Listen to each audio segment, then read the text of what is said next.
युकेला होतो 3 वर्ष, मी तिथं मास्टर्स केली आणि मी स्कॉटिश गव्हर्नमेंटमध्ये कामाला होतो.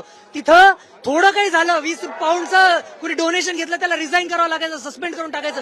प्रधानमंत्रींनी रेजिग्नेशन घेतलं थोडे त्याच्या पॉलिसीज फेल गेल्या म्हणून, आणि इथं लोक मरतायत, काही फरक पडत नाही लोकांना. याला एकमेव कारण आहे, आपण चांगले शिक्षित लोक आपण निवडून दिले नाही.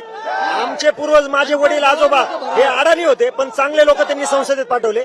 आमची पिढी शिक्षित झाली, पण आम्ही चांगले लोकांना पाठवतो. असे गुंडे लोक, बलात्कारी लोक आम्ही निवडून पाठवले.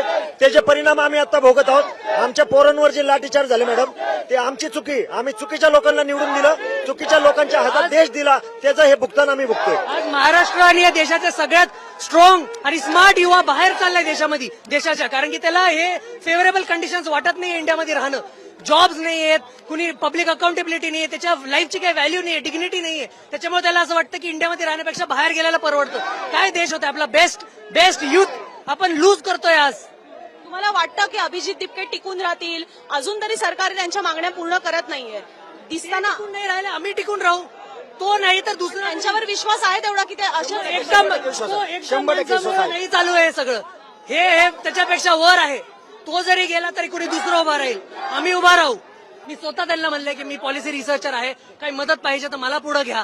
किती दिवसांपासून मी आता हे वापस आलो या देशामध्ये, कारण की विजाचा इश्यू चालू होता. पण इथं येऊन मला ते दिसतंय जे हालत आहे आपल्या देशाची, त्यासाठी मला काहीतरी आवाज उठवायचा वाटला, म्हणून मी इथं आज आलेलो आहे. Stay curious, ask questions, hold the government accountable. We need it.